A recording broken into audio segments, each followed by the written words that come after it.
100% de aproveitamento, 6 jogos, 6 vitórias, nenhum gol sofrido.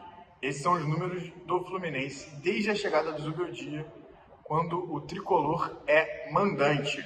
Tem um jogo que também foi no Maracanã, mas o mandante era o Vasco, o Fluminense foi derrotado por 2-0. Fora isso, jogando no Maracanã, ou em geral, como mandante, o Fluminense não perdeu. Pelo contrário, venceu todos os jogos e não tomou gols. Agora, vencer é a mesma coisa que convencer?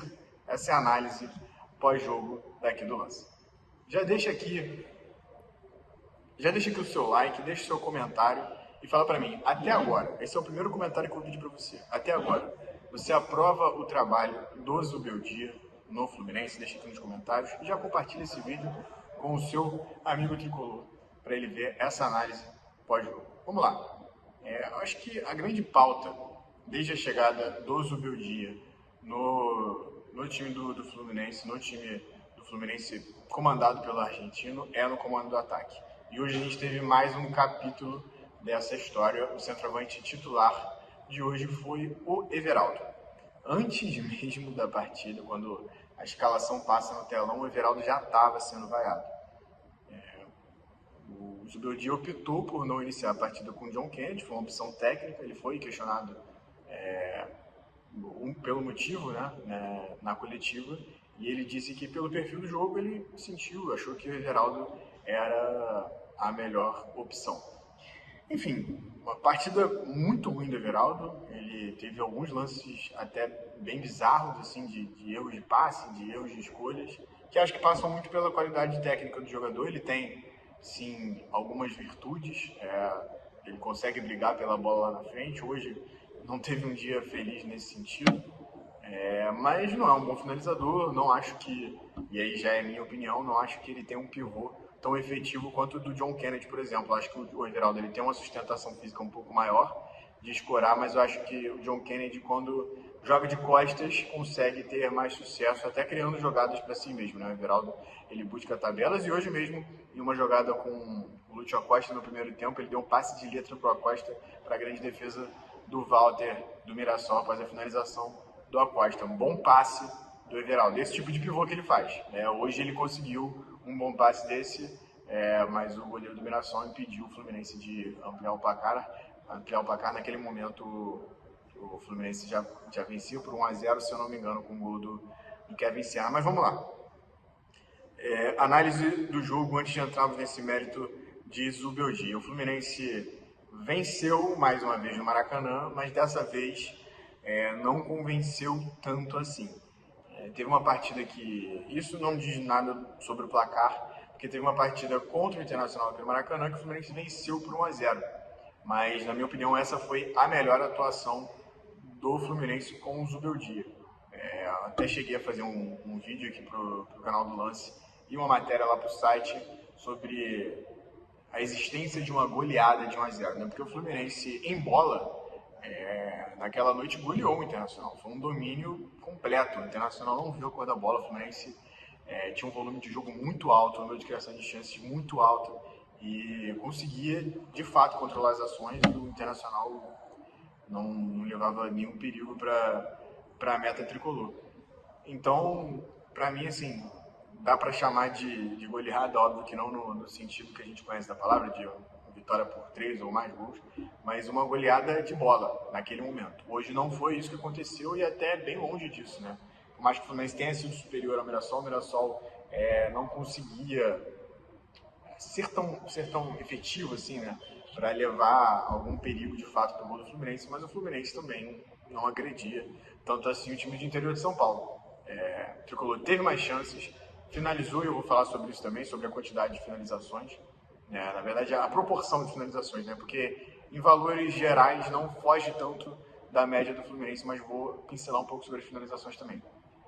Mas retornando, o Fluminense chegava mais que o Mirassol, mas sem qualidade. O time não tinha, sabe, aquele primor técnico na hora de finalizar e até de chegar no gol. Acho que nas outras partidas o Fluminense conseguia chegar no gol com mais condições de finalizar e não finalizava.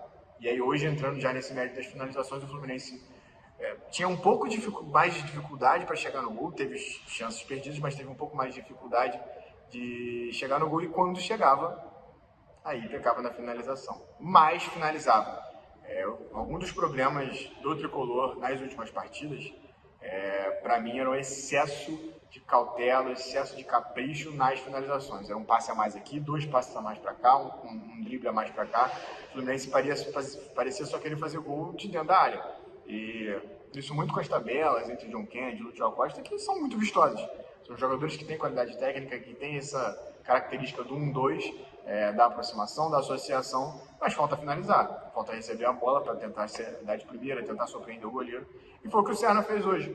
Foi o que o Serna fez hoje 2 vezes, né? Numa das vezes saiu o jogador do Fluminense colombiano, arrastou para o meio, bateu meio que num cruzamento, num chute, não dá para ter tanta certeza, mas a bola desvia no jogador do Mirassol e tira o Walter da jogada, e esse é o gol da vitória do Fluminense. Teve um outro momento também, no segundo tempo, que o Serna vai arrastando, ele dribla arrasta para o meio, dá um chute fraquinho, e que ele tinha opções de passe, tinha boas opções de passe, mas eu acho que pelo momento do Fluminense, não um momento de resultados, né? Mas um momento dentro dos jogos, o que vinha acontecendo, eu até aplaudo essa finalização, a atitude de finalizar. E eu não posso dar esses mesmos aplausos para o Canóbio, outro ponta do Fluminense, que para mim teve 2 oportunidades de gol claras, em que ele preferiu o passe, demorou, adiantou demais, ele preferiu o passe. Uma pro John Kennedy, que ele adiantou demais, aí quando deu um passe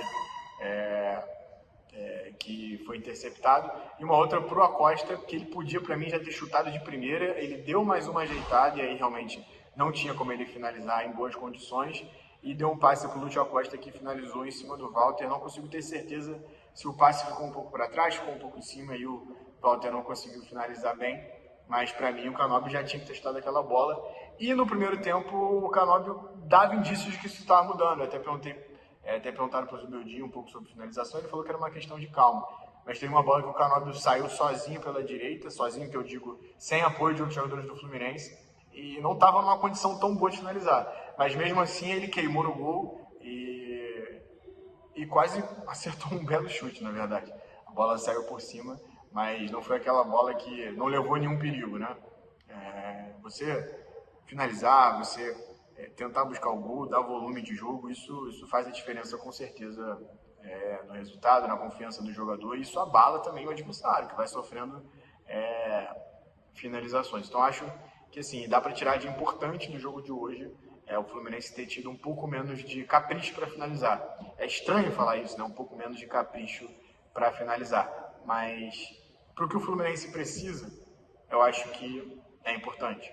O Tricolor vivia, né, um jejum de gols de seus atacantes. Um mês atrás tinha sido o último gol, e hoje um atacante volta a marcar, o Kevin Serna, e num chute desviado. Às vezes é isso, às vezes você chuta e conta com desvio.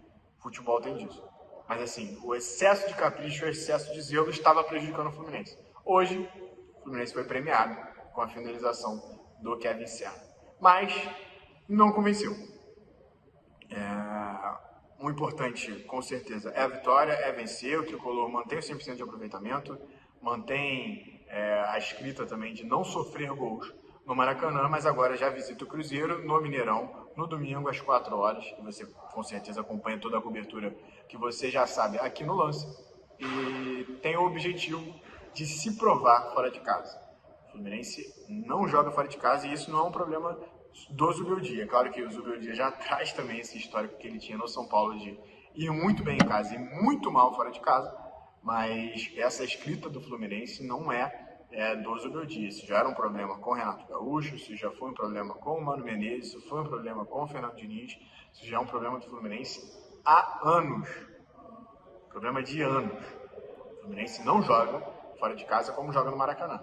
E o Zubeldia levantou 3 pontos sobre isso. Não vou dizer esses 3 pontos, porque aí você também vai ter tudo aqui no vídeo. Você vai lá no site do Lance, essa foi a minha pergunta para o Zubeldia sobre o desempenho dentro e fora de casa, e ele levantou 3 pontos principais que ele acha que podem ser aí pontos de melhora para o Fluminense jogar fora de casa. Isso vai estar lá na matéria do Lance para você acompanhar. Agora, O meu último comentário, para você também deixar o seu comentário. Everaldo, John Kennedy e Cano. Germancano fora, teve uma entorse no joelho direito, não foi relacionado, e hoje o Zubeldia optou pelo Everaldo. Eu ainda prefiro o John Kennedy. Acho que o John Kennedy gera mais jogo, acho que o John Kennedy é um encaixe melhor, principalmente com a Costa, com o Canóbio e com o Serna. O Acosta pela capacidade de associação e o Canóbio e o Serna por não serem criadores. O Canóbio e o Serna não são criadores, não são goleadores. Eles são pontas que atacam, velocistas, atacam a última linha, que eu digo. E eu acho que o John Kennedy tem mais capacidade de preparar jogadas. E aí, em capacidade de finalização, eu ainda fico com o John Kennedy ao invés do Everaldo, né? Acho que, na verdade, o John Kennedy não deve em nada pro Everaldo. Nada mesmo. Até na disputa de bola, que é o forte do Everaldo, eu acho que o John Kennedy fica ali relativamente no mesmo patamar. Acho que o John Kennedy deve sim em finalização pro Cano, mas hoje, naquele overall, né, no que ele entrega como um todo, acho que o John Kennedy está à frente. Então, assim, acho que a gente viu um Fluminense pior hoje em qualidade de criação de chances, muito por conta da ausência do John Kennedy no time titular. Eu acho que é um encaixe melhor. Então, essa é a minha opinião, eu quero saber a sua. Coloca nos comentários. Você prefere o time começando com o Everaldo, com o John Kennedy ou com o Germancano? Mais uma vez eu peço para você, deixa o like nesse vídeo. Não deixe de deixar esse like nesse vídeo, que ajuda muita gente aqui no canal do Lance. Você sabe que você encontra tudo aqui no canal do Lance. E olha, Off Fluminense, vou falar para você acompanhar esse canal aqui por causa da Fórmula 1. Tem Fórmula 1 no Brasil essa semana, eu sou fã de Fórmula 1. E tô falando, melhor cobertura de Fórmula 1 é no Lance. Nada a ver com futebol, tô trazendo aqui para você. Se inscreve aqui no canal, valeu?